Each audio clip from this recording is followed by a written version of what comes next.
नमस्कार दोस्तों, स्वागत है आप सभी लोगों का एक बार फिर से। सप्ताह के प्रत्येक दिन किसी न किसी देवी देवता को समर्पित होता है। तो सोमवार के दिन बाबा भोलेनाथ को समर्पित हैं और भोलेनाथ को भोले भंडारी कहा जाता है। भगवान भोलेनाथ थोड़ी सी पूजा पाठ से, थोड़ी सी अनुष्ठान से प्रसन्न हो जाते हैं। तो आज मैं आप लोगों को सोमवार संबंधित संपूर्ण जानकारी बताऊंगा। इस वीडियो को आपको एक बार कृपया पूरे मन से, पूरे ध्यान से देखना है। इस वीडियो में मैं आप लोगों को बताऊंगा कि सोमवार के दिन क्या करना चाहिए, क्या नहीं करना चाहिए, क्या घर में खरीद करके लाने से बर्बादी आते हैं, सोमवार के दिन भगवान शंकर को क्या चढ़ाने से मनोकामना की पूर्ति होता है। इसी साथ मैं आप लोगों को बताऊंगा बिना पूजन पाठ के भी सोमवार के दिन भगवान शंकर से बहुत सारी चीजों को प्राप्त कर सकते हैं। तो इस वीडियो को एक बार अपने फायदे के लिए पूरा जरूर देखना है। आप में से बहुत सारे लोगों ने हमें कमेंट करके पूछ रहे थे कि गुरुजी सोमवार के दिन क्या नहीं खरीदना चाहिए।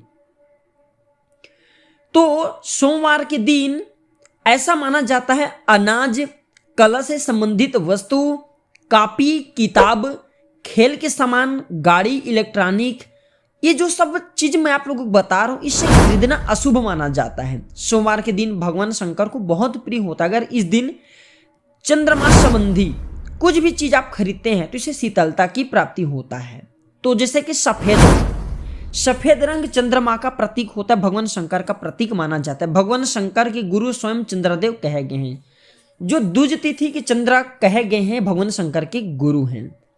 तो सोमवार के दिन अगर कोई भी व्यक्ति सफेद कपड़े खरीदते हैं, शरीर पर धारण करते हैं तो अच्छे स्वास्थ्य प्राप्त होता है। चावल का रंग भी सफेद होता है, इसलिए इस दिन अगर आप चावल खरीद करके लाते हैं तो घर में अन्न धन का भंडार भरता है। आप में से बहुत सारे लोग अब जितने कमेंट करें सबका मैं आज एक वीडियो बना करके पार्ट बता रहा हूं ताकि सोमवार संबंधी जितने भी मन में आपकी शंका वह दूर हो जाए। तो सोमवार के दिन क्या करें और क्या ना करें, तो ऐसा माना जाता है सोमवार की पूजा में कभी भी काले रंग के वस्त्र धारण करके नहीं बैठना चाहिए। इसके अलावा अगर सोमवार का व्रत कर रहे हैं तो कोशिश करें कि इस दिन किसी भी तरह का गलत काम न करें। भगवान शंकर की पूजा में तुलसी का प्रयोग मत करना। सोमवार का व्रत करने से क्या फायदा होता है, तो सोमवार के दिन व्रत करने से भगवान शिव की विशेष कृपा होती है। व्यक्ति के सभी पापों का नाश होता है। जीवन में इंसान कई बार ऐसी गलतियां कर बैठते हैं जिसके पछतावा उससे बाद में होता है। तो सोमवार का व्रत करने से जाने अनजाने में की जो गलतियां होती हैं बिल्कुल इसका प्रायश्चित हो जाता है और ऐसे लोग हमेशा मोक्ष प्राप्त करते हैं। अगर सोमवार के व्रत रखते हैं तो आपके कर्म में अगर धनयोग नहीं लिखे, कष्ट लिखे, वह कष्ट दूर होकर के सुख में बदल जाते हैं और आपको धनयोग की प्राप्ति होते हैं। आप में से बहुत सारे माता बहनें में कमेंट करके पूछ रहे थे कि गुरुजी पीरियड में सोमवार के व्रत कैसे रखें। अगर आपने कोई व्रत रखे हैं, चाहे सोमवार का व्रत हो, चाहे माता लक्ष्मी के लिए आपने शुक्रवार का व्रत रखे हैं, संतोषी मैया के लिए व्रत रखे हैं, तो आपको बीच में पीरियड आ जाए तो आपको व्रत को तोड़ना नहीं है। व्रत के दौरान अगर आपने किसी विशेष प्रकार की पूजा का संकल्प कर रखे हैं, व्रत करने का संकल्प रखा है और पीरियड आ जाए तो दूर बैठ करके आप कोई भी धार्मिक कार्य कर सकते हैं। अपने हाथ में नहीं कराना है, किसी अन्य को बोलना है। जैसे कि फूल चढ़ाने तो आप जो है अपने नाम से किसी और को फूल चढ़ाने के लिए बोल सकते हैं। आप जो है अगरबत्ती जलाने के लिए बोल सकते हैं, नारियल चढ़ाने के लिए बोल सकते हैं। आप अपने पति को बोल सकते हैं। जिनकी विवाह नहीं है ऐसे बहन अपने भाई को बोल सकते हैं। उनके नाम से उनके भाई हैं, उनके बहन हैं, उनकी माता ये चढ़ा सकती हैं। अब पीरियड के दौरान बिल्कुल आपको संयम नियम का धारण करना है। मन ही मन में भगवान शंकर के बीज मंत्रों का या फिर जो भी आप व्रत रखे हैं उस बीज मंत्रों का ध्यान करना, पूर्ण रूप से लाभ मिलते, परेशान नहीं होना है। तो भगवान शंकर की पूजा कितने बजे करना चाहिए, आप में से बहुत सारे लोगों ने कमेंट कर रखी हैं। तो सुबह सूर्य उदय से पहले उड़ करके हमें नहाना होता है, व्रत करने का संकल्प लेना होता है। तो आपको शिव जी की पूजा वैसे सूर्य उदय के बाद ही करना चाहिए, तब सबसे ज्यादा फलकारी होता है। आप शिव मंदिर में जाइए, शिव मंदिर नहीं तो घर में मंदिर है वहां पे जाकर के पूजा कीजिए। आप में से बहुत सारे ऐसे लोग हैं कमेंट कर रखे हैं कि गुरुजी सोमवार का व्रत लड़की क्यों करती है, क्या लड़के भी कर सकते हैं। देखिए सोमवार के व्रत चाहे लड़का हो या लड़की कोई भी कर सकता है। कुंवारी कन्या अगर सावन के समय में सोमवार का व्रत रखती हैं तो अखंड सौभाग्य या फिर मन चाहे वर की प्राप्ति होती है। अगर लड़के रखें तो अच्छे पत्नी की प्राप्ति होती है, या फिर कोई विशेष मनोकामना हो तो उस मनोकामना की पूर्ण होने के लिए, उस मनोकामना की पूर्ति के लिए अब सोमवार का व्रत रख सकते हैं। लड़की चाहे तो 5 से लेकर के 16 सोमवार की व्रत रख सकती है, लड़का चाहे तो 5 से लेकर के, आप चाहे तो आजीवन भी रख सकते हैं, लेकिन कम से कम 5 सोमवार का व्रत हमें जरूर रखना चाहिए। आप में से बहुत सारे लोग ये भी पूछ रहे थे कि घर में शिव जी की पूजा कैसे करें। सबसे पहले तो आप भगवान शंकर की पूजा करने के लिए साफ एवं स्वच्छ जल लीजिए। जल को अपने आप आचमन कर लीजिए। जिस प्रकार हम जल पीते हैं उसी प्रकार के आपको आचमन करना है, हाथ में रख करके आचमन करना है, पी जाना है, हाथ धो लेना है। फिर शिवलिंग पर गंगा जल या शुद्ध जल से अभिषेक करना चाहिए और शिवलिंग पर चंदन का लेप जरूर लगाना चाहिए। ऐसा माना जाता है शिवलिंग पर चंदन का लेप लगाने से भोले बाबा बहुत प्रसन्न होता है, क्योंकि भोले बाबा ने विष को पी रखा है, जिसके कारण उनके शरीर में निरंतर गर्मी उत्पन्न होते रहते हैं, उनके शरीर में तेजी से जलन होता है और चंदन का लेप करने से उन्हें शीतलता मिलती है, ठंडक मिलती है।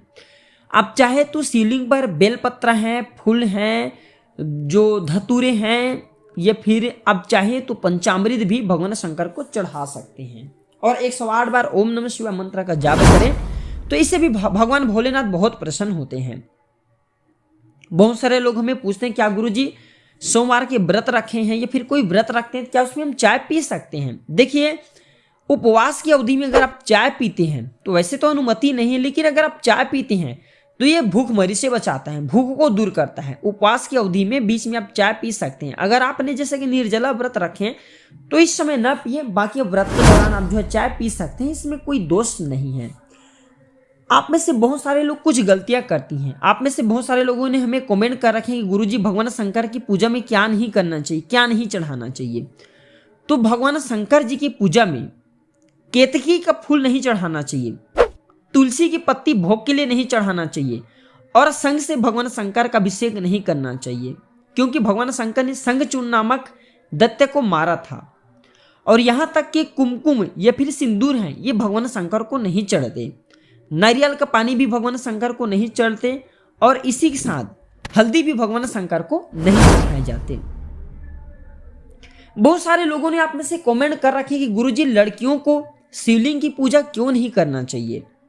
दोस्तों आप देखिए वैसे तो शिवलिंग की पूजा सब कर सकते हैं, लेकिन लड़की को शिवलिंग छूने का मना कर रखा है, क्योंकि शिवलिंग को छूते हैं कोई भी माता बहनें स्पर्श करते हैं तो भगवान शंकर की तंद्रा भंग हो जाती है, उनकी साधना भंग होती है। और अगर भगवान शंकर की साधना भंग हो जाए, रुष्ट हो जाए तो आपको विनाश कर सकते हैं। वैसे तो मैं सभी लोगों को कहना चाहूँगा जितने भी माता बहन इनके शरीर जो है हमारे रामायण में भी लिखे हैं कि जो स्त्री के शरीर हमेशा बीच बीच में अपवित्र होते रहती, इसलिए माता बहनों को ध्यान रखना चाहिए। भगवान शंकर की खूब पूजा कीजिए, लेकिन शिवलिंग को हाथ से नहीं छूना चाहिए। घर में अगर आप शिवलिंग रखें तो कुछ बातों का भी विशेष ध्यान रखना चाहिए। शिव पुराण में कहा गया है कि शिवलिंग बहुत ही संवेदनशील होता है, इसकी थोड़ी पूजा करने से शुभ फल हमें मिल जाता है। तो शिवलिंग घर में रखें तो कुछ बातों का विशेष ध्यान रखना चाहिए। घर में नर्मदा से निकले ही शिवलिंग रखना चाहिए, इसमें प्राण प्रतिष्ठित करने की जरूरत नहीं है, इसमें स्वतः ही प्राण प्रतिष्ठित होते हैं। अगर आप घर में शिवलिंग रखें तो शिवलिंग की लंबाई हमारे हाथ के अंगूठे के ऊपर वाले पोर से ज़्यादा बड़े नहीं होना चाहिए। ज़्यादा बड़े शिवलिंग को मंदिर में रखा जाता है, छोटे शिवलिंग घर में रखें। अगर आप जो है शिवलिंग की लंबाई हमारे हाथ के अंगूठे के ऊपर वाली जो पोर है इससे बड़े आप रखते हैं तो घर में केवल कलह और तबादी आता है, घर में केवल कलह और कलेश उत्पन्न होता है। शिव पुराण में कहा गया कि घर में एक से ज़्यादा भी शिवलिंग नहीं रखना चाहिए। चलिए कुछ उपाय बता रहा हूँ, जो उपाय आपको करना है जिससे आपके जीवन में परिवर्तन आएंगे, आपको धन वैभव सुख शांति सब कुछ प्राप्त होगा। अभी तक कमेंट बॉक्स में ओम नमः शिवाय नहीं लिखी तो ओम नमः शिवाय जरूर लिखना और वीडियो को लाइक जरूर करना। अगर आप ओम नमः शिवाय नहीं लिखेंगे तो मैं समझ जाऊंगा कि आप भगवान शंकर जी के भक्त नहीं, भगवान शंकर के प्रति आपकी कोई आस्था नहीं है। तो सोमवार को एक बेलपत्र पर सफेद चंदन का टीका लगाना है। 108 बेलपत्र लेते हैं तो फिर सोने पे सुहागे हैं, अब 108 नहीं ले सकते तो 12 भी ले लीजिए। तो सोमवार को एक बेलपत्र पर अर्थात एक एक बेलपत्र पर 108 ले लीजिए, आप चाहे तो 12 ले लीजिए या फिर 5 ले लीजिए और सफेद चंदन का टीका लगा करके ओम नमः शिवाय बोलते हुए शिवलिंग पर अर्पित करें। अगर आप ऐसा करते हैं तो दुनिया की कोई भी आपकी मनोकामना हो, वह मनोकामना केवल 5 सोमवार में ही पूर्ण हो जाएंगे। कितने? 5 सोमवार तक इसे आपको करना है। 5 सोमवार, ध्यान दीजिएगा, 5 सोमवार हर मनोकामना बिना व्रत रखे, पूजा पाठ तो आपको करना है, बिना व्रत रखे पूर्ण हो जाएंगे। भगवान शंकर प्रसन्न हो जाएंगे, मुंह मांगा आपको आशीर्वाद प्रदान करेंगे। कुछ विशेष रूप से मैं आप लोगों को कुछ और उपाय बता दूं, जो उपाय आपको बहुत लाभ प्रदान करेंगे सोमवार के उपाय में। तो भगवान शंकर को चावल अगर आप सोमवार के दिन चढ़ाते हैं तो धन की प्राप्ति होता है। सोमवार के दिन तिल चढ़ाते हैं तो ये पापों का शमन करता है। जौ चढ़ाते हैं तो ये सुख में वृद्धि करता है। गेहूं चढ़ाते तो संतान सुख मिलते हैं और गरीबी मिटती है। और शिव पुराण में लिखा है कि भगवान शंकर को अगर आप द्रव्य चढ़ाते हैं अर्थात आप रस चढ़ाते हैं तो इसका अनंत गुना फल कहा गया। आप गन्ने का रस से भगवान शंकर के अभिषेक करें, इससे मनोकामना, गरीबी, निर्धनता, ग्रह नक्षत्र की पीड़ा दूर होती है। यह भी माना जाता है अगर भगवान शंकर को ध्यान से सुनना, अगर कोई व्यक्ति शहद चढ़ा दें, शहद से अभिषेक कर दें तो टीबी जैसा भयानक बीमारी भी दूर हो जाती है। चलिए मैं आप लोगों को बेल की भी कुछ विशेष जानकारी बता दूं, फिर मैं वीडियो समाप्त करूंगा।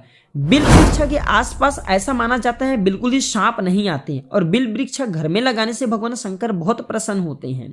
माता पार्वती की खूब आशीर्वाद प्राप्त होता है। अगर किसी का शव यात्रा बिल वृक्ष के छाया से होकर के गुजरे तो उसे मोक्ष मिलता है, उनके पाप मिट जाते हैं। और वायुमंडल में जितने भी अशुद्धि, इस सोखने की क्षमता सबसे ज्यादा ना बिल वृक्ष में होती है। 4, 5, 6, 7 पत्ते वाले आपको बिल पत्र मिल जाए तो इसमें राम लिख करके भगवान शंकर जी को चढ़ा दीजिए, भोलेनाथ की शिवलिंग पर रख दीजिए। तो इससे आपके पूर्वकृत पाप मिट जाते हैं और आपको मृत्यु के बाद मोक्ष की प्राप्ति होता है, परम भक्ति की प्राप्ति होता है, नवग्रह की पीड़ा शांत होते हैं। तो दोस्तों वीडियो कैसा लगे मैं कमेंट सेक्शन में जरूर बताना। अगर वीडियो अच्छी लगी तो इसे लाइक करना, इसे अपने दोस्तों यारों में शेयर करना न भूलना। धन्यवाद, नमस्कार।